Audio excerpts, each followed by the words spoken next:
오늘 주신 말씀 마태복음 9장 9절에서 13절 말씀을 통해서 죄인을 부르러 왔노라라는 제목으로 주님 주신 은혜를 함께 나누도록 하겠습니다. 우리 그리스도인에게는 꼭 중요한 구원의 두 단계를 거쳐야만 합니다. 그리스도인이라면 말이죠. 그 첫 번째는 소명입니다. 그러니까 부르심입니다. 그래서 여러분, 우리는 예수님을 만났다라고 표현을 하고요, 구원을 받은 사람들은 예수님과 만나는 개인적인 경험들이 다 있습니다. 모양은 다르고 내용은 다르겠지만 예수님께서 나를 부르시고 그 예수님을 만나 구원함을 얻는 거죠. 받은 거죠. 그리고 이제 예수님께서 구원함을 받은 당신의 제자들에게 사명을 주시는 겁니다. 그래서 소명과 사명은 예수님을 믿는 이들에게는 반드시 따라오는 과정이자 가장 중요한 또 시간이 됩니다. 그런 의미에서 오늘 이제 마태라고 하는 인물을 예수님께서 이제 부르셨는데요, 그 부르심의 소명의 사건이 나오고 있습니다. 여러분들이 성경을 쭉 보시면 하나님의 사람들은 반드시 소명의 시간들이 있습니다. 여러분들도 아는 모세가 떨기나무에서 하나님의 부르심을 받았고요, 아브라함도 그랬고 이삭, 야곱도 그랬고 반드시 하나님께서 그들을 부르셨던 그 사건들이 기록되어져 있습니다. 그리고 우리가 오늘은 마태를 살펴볼 테이지만요, 마태를 살펴보겠지만 모든 제자들은 다 예수님의 부르심을 받았다라고 하는 사실입니다. 그래서 이걸 우리는 이제 소명 또는 콜링이라고 부릅니다. 근데 여러분, 오늘 마태의 제가 부르심을 함께 살펴보려고 하는 이유는 이 마태의 부르심이 너무 심플해요. 굉장히 단순합니다. 여러분들도 아시는 대표적인 제자는 베드로잖아요. 베드로는 뭔가 좀 대단한 사건이 있지 않았습니까? 그물을 여기 던져라 그랬더니 그물이 찢어질 만큼 물고기들이 잡혔고, 또 예수님과의 대화가 오가고, 그리고 막 옆에 있는 사람들이 막 와가지고 막 그물을 같이 깁고 막 이러면서 사건이 조금 스펙타클하고 어떻게 보면 조금 할 얘기가 있잖아요. 근데 마태의 부르심은 굉장히 단순해요. 한번 읽어볼까요? 9절 말씀 같이 한번 읽어보겠습니다. 9절 같이 읽겠습니다. 시작.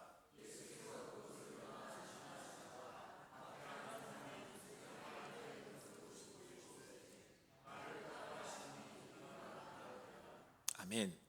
여러분, 마태의 부르심이요 제일 간단해요. 뭐라고 말씀하고 있습니까? 나를 따르라 하시니 일어나 따르니라. 사족이 없어요. 그리고 끝났어요. 그냥 먼저 우리가 좀 간단하게 단순하게 생각을 하자면, 예수님은 우리를 부르시고 예수의 제자는 내가 있는 곳에서 일어나 누구를 따라야만 합니까?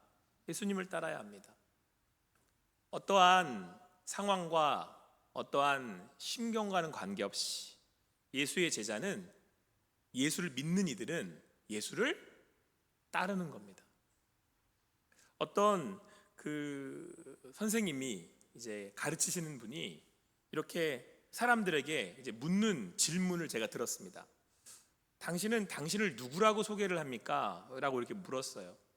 각자 뭐 이름을 얘기도 하고, 난 어디의 출생입니다 라도 얘기도 하고, 자기 직업이 뭡니다 라고 얘기도 하고, 가족을 소개하기도 하고, 뭐 이거 막 소개를 해요. 그랬더니 이분이 그러시는 거예요. 그거는 당신이 아닙니다 이렇게 얘기를 하더라고요.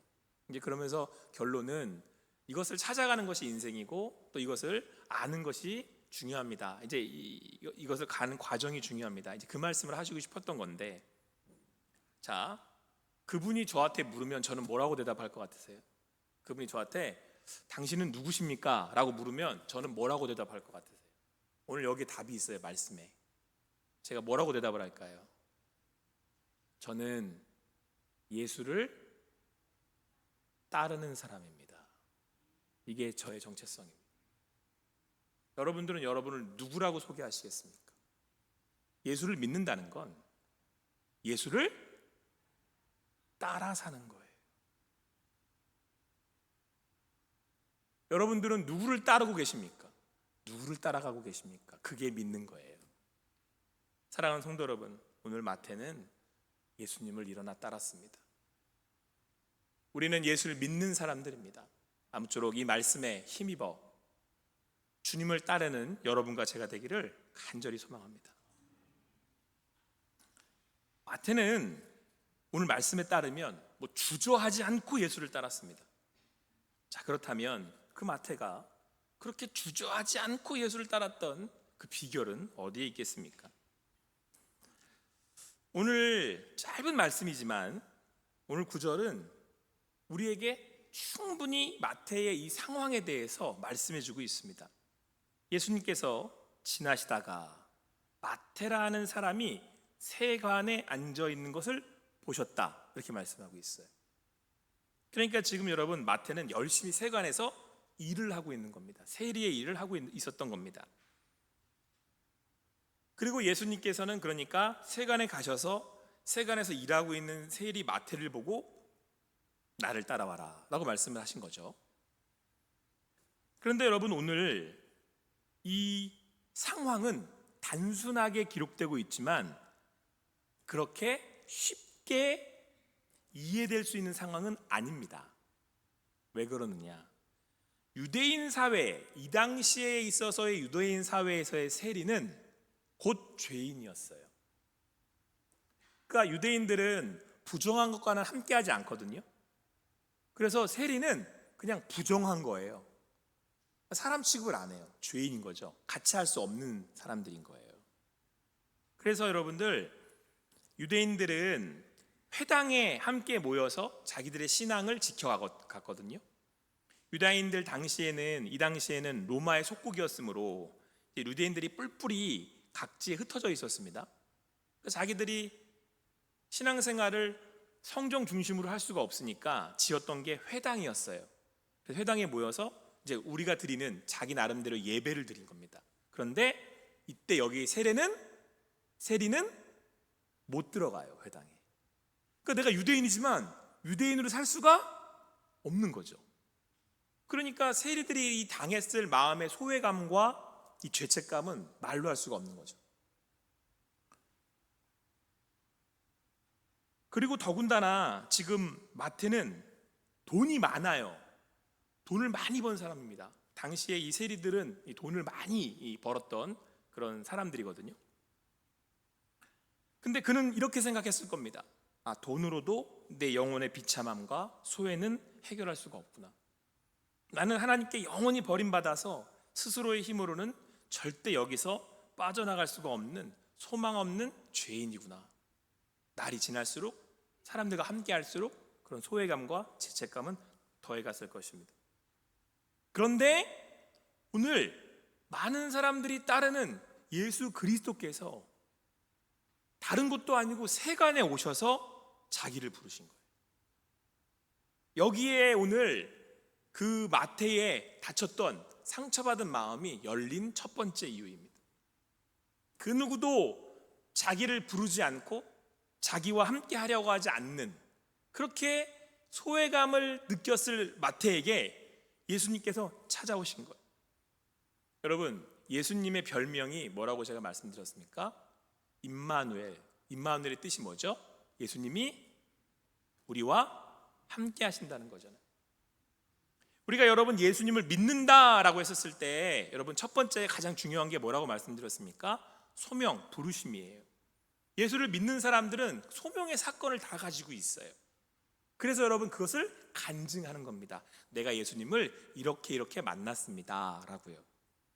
그러니까 예수님을 믿는 사람들은 예수님이 자기를 찾아오셨다라고 하는 스토리, 이야기들이 다 있어요. 어떤 분들은 중병에 들려서 예수님을 만나기도 하시고요. 또 어떤 분들은 어떤 일들을 하시다가 만나기도 하시고요. 또 어떤 분들은 전도돼서 전도 집회에서 만나기도 하시고요.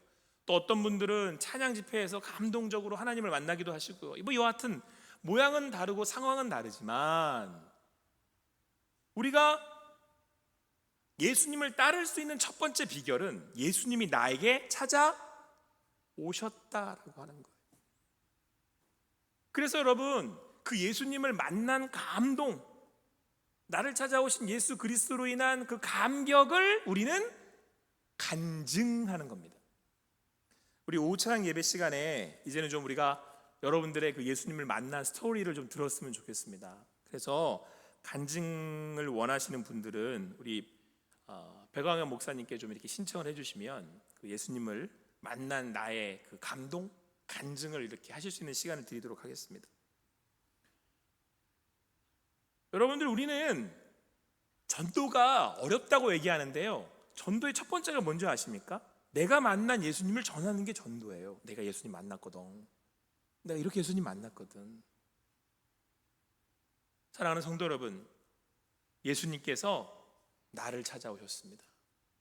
예수님께서 우리와 함께 하시기 위해서 이 땅에 오셨습니다. 그렇게 오신 예수 그리스도로 인하여서 그 주님을 따를 수 있게 되었습니다. 오늘 예수님께서 우리에게 또 말씀하십니다. 나를 따르라. 그 예수님의 음성이 여러분과 저에게 주어지시는 하나님의 말씀이 되어서 오늘도 일어나 주님을 따를 수 있는 여러분과 제가 되기를 간절히 소망합니다. 자, 그런데 여러분, 사실은 마태가 예수님의 부르심을 받고 예수님을 따르게 되었던 그 장면은 굉장히 짧지만 강력합니다. 그리고 그 안에는 그 마태의 심경이 고스란히 녹여져 있음을 우리가 알 수 있습니다. 예수님께서 마태를 부르시고 마태의 집에 가셔서 제자들과 함께 더불어서 음식을 잡수셨습니다. 그랬는데 이제 사람들에게 소문이 난 거예요. 아까도 말씀드렸던 것처럼 여러분, 이 사건은 그냥 평범한 사건이 아닙니다. 세리와 죄인들과 예수님이 함께 하신 거예요. 이것만으로도 온 동네에 소문이 나는 거죠. 야, 예수님이 글쎄 세리, 죄인과 함께 하신대. 그랬더니 오늘 성경은 뭐라고 말씀을 하고 있냐면요, 많은 세리와 죄인들이 예수와 제자들에게 몰려왔다는 거예요. 아니, 예수님이 세리, 죄인들하고 함께 하신다고? 여러분, 여기서 이 죄인은 유대인들이 부정하다고 얘기하는 사람들입니다. 하나님께 구원받을 수 없다라고 얘기하는 사람들이에요. 그들이 전부 다 예수님께 몰려왔는데 이때 놀라운 그 상황이 연출이 됩니다. 그건 바로 예수님이 제자들과 그들과 함께 더불어서 식사하셨다라는 거예요. 이게 얼마나 놀라운 그 장면이냐면, 그 다음에 바리새인들이 하는 얘기를 들어보면 알 수 있어요.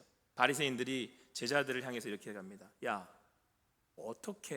어찌해서 너희 선생이라고 하는 사람은 선생이라며 몰라? 말씀 몰라? 세리와 죄인들과 어떻게 함께 먹어? 어떻게 함께 잡숴? 이렇게 따지는 거예요. 지금 있을 수 없는 일이 벌어졌다는 거죠.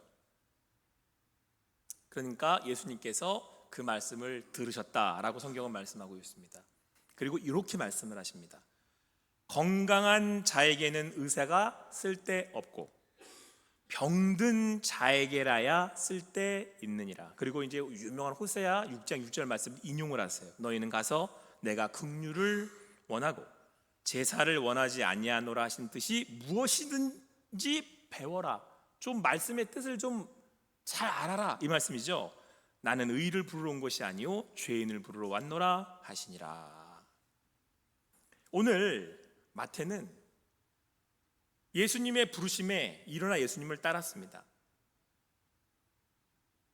그런데 그 마태가 예수님을 따랐던 그 이유는 예수님께서 나를 찾아오셨는데 그 예수님께서 나를 찾아오신 그 걸음이 바로 나를 향한 긍휼, 나를 불쌍히 여겨주시는 예수님의 마음이었다라는 걸 마태가 느꼈고 깨달았기 때문에 그렇습니다. 나한테 오시다니, 나를 찾아오시다니. 그러니까 여러분, 오늘 예수님의 말씀에 따르면 마태는 건강한 사람이에요? 병든 사람이에요? 예? 병든 사람이죠. 병든 사람에게 의사가 필요한 거죠. 예수님은 의사예요. 마태는 병든 사람이에요. 그래서 여러분, 예수님이요, 병든 사람들을 꼭 고칠 때 반드시 묻는 물음이 한 가지가 있어요. 꼭 이렇게 질문을 하십니다. 예수님이 병든 사람한테 당연한 것 같은 질문을 하세요. 뭐라고 질문하신지 아세요? 대부분 네가 낫기를 원하느냐. 아니, 병자가 낫기를 원하는 건 당연하죠. 그 얘기는 여러분 사실은 뭘 말씀하고 싶은 거냐면 네가 병자라는 거 인정하지, 이 얘기예요. 사랑하는 성도 여러분, 오늘 예수님의 오심이 이 마태에게 긍휼, 하나님의 은혜로 비춰질 수 있었던 이유는 마태에게 먼저 하나님의 은혜로 주어진 깨달음이 있었기 때문에 그렇습니다. 오늘 그가 세리의 삶을 살면서 그는 알고 있었어요. 하나님께서 그의 마음에 비추어 주셔서 그가 병들었다는 것을 하나님께서 그에게 가르쳐 알게 하신 거예요. 그러니까 오늘 이 마태는 자기가 세리로서 살아가면서 뭐를 알게 된 거예요? 아, 나는 영적으로 병들었구나, 나는 죄인이구나 라고 하는 사실을 마태는 알고 있었던 겁니다. 그때 예수님께서 자기를 찾아오셨고 자기를 따르라고 말씀하실 때에 마태가 예수님을 통해 긍휼하심을 느끼고 받은 거예요. 아, 나를 불쌍히 여겨주시는구나. 아, 나를 은혜로 구원해 주시는구나. 자, 그런데 여러분, 오늘 이 등장인물들 중에서요, 예수님을 결코 만날 수 없는 사람들이 있어요. 이 사람들은 예수님 못 만납니다. 누굴까요? 오늘 이 말씀의 등장인물들 중에서 바리새인입니다. 왜냐? 바리새인은 자기를 결코 뭐라고 여기지 않아요? 죄인이라고 여기지 않아요. 누가 은혜를 받을 수 없느냐? 없는가? 내가 건강하다고 얘기하는 사람들, 나는 죄 없다고 얘기하는 사람들은 예수님을 만날 수 없습니다. 오늘 성경은 우리에게 분명히 말씀해주고 있습니다. 너희가 가서 내가 긍휼을 원하고 제사를 원하지 아니하노라 하신 뜻이 무엇인지 배우라. 오늘 여러분, 우리가 예배하는 자리에 함께 나왔습니다. 누가 은혜 받는 줄 아십니까? 천부여 의지 없어서 손 들고 갑니다. 당신의 은혜가 아니었으면 제가 구원함을 받을 수 없고 당신의 자녀가 될 수 없습니다. 그렇게 주님 앞에 엎드릴 수 있는 사람이 은혜를 받습니다. 오늘 여러분 함께 드리는 이 예배가 제사가 아니라 하나님이 원하시는 긍휼하심을 받는 만남이 있는 그런 예배가 될 수 있게 되기를 축원합니다. 여러분 혹시 그 배우 신예은 씨 아세요?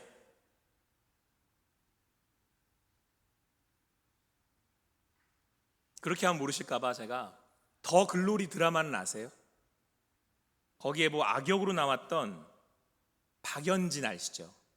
그 박연진의 어린 시절을 연기했던 배우가 신예은이라는 배우인데, 이 배우가 요즘 최근에 탕류라고 하는 드라마를 찍어서 제가 참 연기를 잘해서 제가 이렇게 유심 있게 보고 있었는데요, 이분이 기독교인이더라고요. 그래서 이제 기독교 모 프로그램에 나와서 간증을 하는데, 왜 제가 유심 있게 그걸 봤냐면 젊은 사람인데, 젊은 청년이죠. 근데 성경 필독을 하는 게 자기에게는 이제 취미? 어쨌든 필독을 열심히 하는데요, 하루에 무려 2시간에서 2시간 반을 한대요. 그래서 본인이 쓴 성경을 이만한 책을 만들어 갖고 나왔어요. 저도 마음에 이런 청년들이 있네. 그래서 제가 또 우리 청년 중에 그렇게 또 됐으면 좋겠다고 얘기하면 또 청년들이 또 마음에 엄청 부담스러울까 봐 차마 그렇게 얘기할 수는 없고, 성경이라도 다 읽은 청년이 있었으면 좋겠다. 일단 어쨌든 그렇게 기도하고 이걸 이렇게 써갖고 나온 거예요. 그러면서 이제 이분한테, 신예은 씨한테 이제 사회자가 물었어요. 이렇게 성경을 이렇게 필독을 어떻게 필사를 다 할 생각을 했느냐. 그러니까 하면서 하는 얘기가, 제가 필사를 하면서 깨달은 게 있다라는 거예요. 이게 써보니까 계속해서 반복해서 말씀이 나온대요.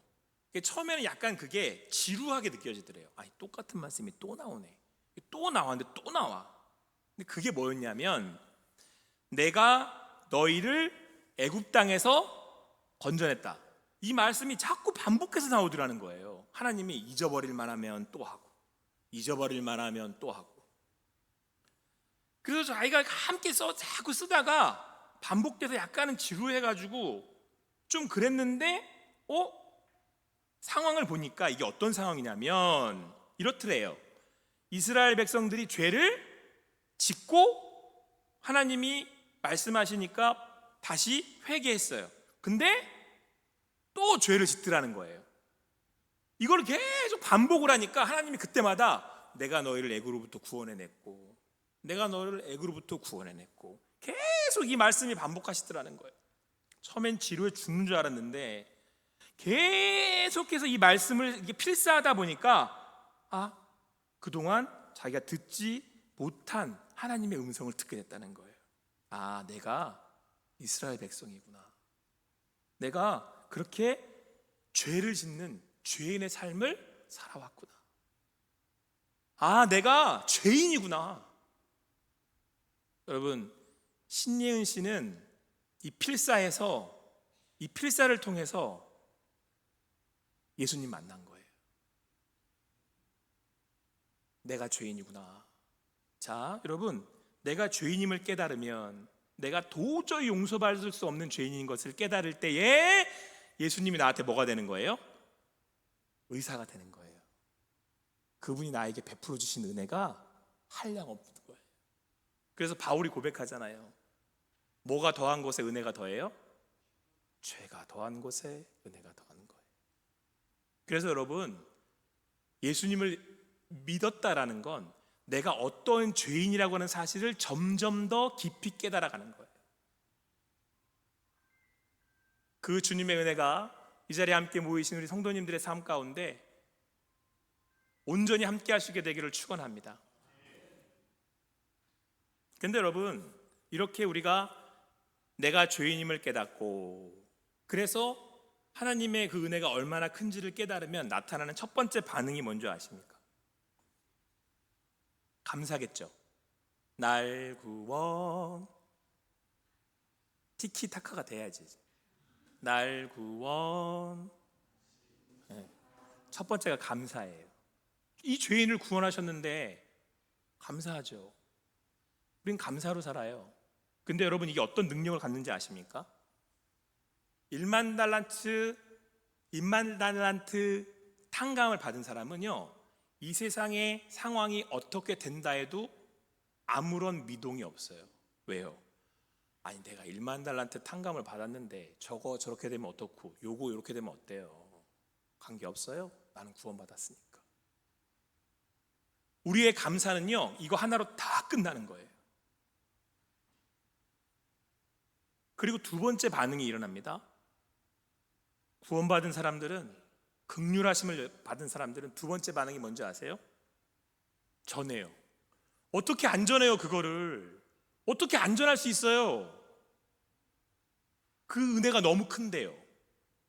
제가 최근에 요 앞에 중국집 맛있는 집을 하나 발견을 했어요.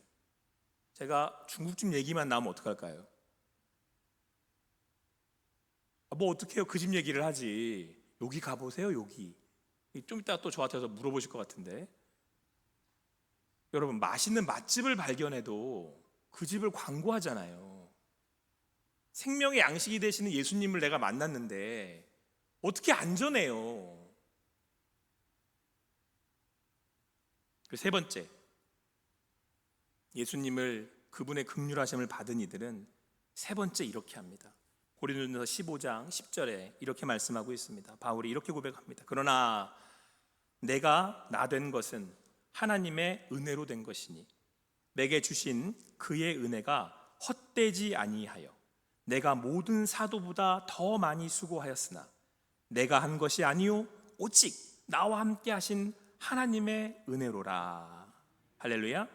오늘 바울이 뭐라고 고백하냐면, 나의 나 된 것은 하나님의 은혜입니다. 내게 주신 그의 은혜가 헛되지 않기 위해서 나는 모든 사도보다 더 많이 수고합니다. 그 얘기는 뭐예요? 하나님이 자기를 주신 만큼 나를 사랑하셨는데 뭘 못하냐는 거예요. 하나님이 나를 자기 아들을 주실 만큼 사랑하시는데 내가 뭘 드린들 아깝겠냐는 거예요. 그러니까 뭐라 그래요? 나는 모든 사도보다 더 많이 수고합니다. 근데 여러분, 기가 막힌 말씀 뭔지 아세요? 근데 이것도 내가 한 게 아니래요. 그러면서 바울이 뭐라고 고백하냐면 오직 나와 함께 하신 하나님의 은혜입니다. 그러니까 내가 수고로이 뭘 한 것도 뭐라는 거예요? 그것 자체도 그것도 은혜래요. 우리 항중직, 우리 그리스도의 일꾼들이 뽑혔습니다. 누가 헌신하는가? 예수님 만난 사람들. 누가 고난을 이기는가? 예수님 만난 사람들. 누가 예배하는가? 예수님 만난 사람들. 누가 간증합니까? 예수님 만난 사람들. 여러분, 예수님 만나셨습니까? 그분의 긍휼함을 입으셨습니까? 그렇다면 오늘의 예배가 여러분들에게는 하나님의 나라의 잔치인 줄 믿습니다. 오늘 여러분, 더 감격스러운 건 이 말씀의 자리가 어딘지 아십니까?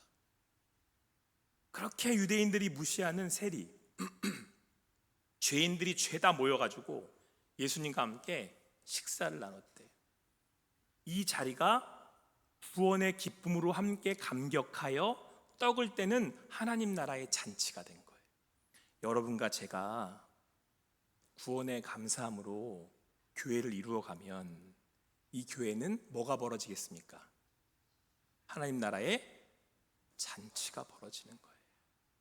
그러면 사람들이 소문 듣고 옵니다. 저 교회 가면, 저 교회 가서 예배드리고 점심 식사를 같이 하면 하나님 나라가 보인대. 사랑하는 성도 여러분, 예수님은 여러분과 저를 부르셨습니다. 우리는 예수 그리스도의 그 부르심을 따르는 예수님의 사람들입니다. 아무쪼록 그 예수를 따라가는 여러분의 삶에 하나님 나라의 잔치가 이루어지기를 축원합니다. 우리 호산나 교회 가운데 오늘 함께 나누는 사역 박람회가, 함께 나누는 점심의 이 식사가 예수님 따르는 제자들의 모임이 되어서 하나님 나라의 잔치, 주님 주시는 기쁨이 나누어지는 우리 호산나 교회 되기를 축원합니다.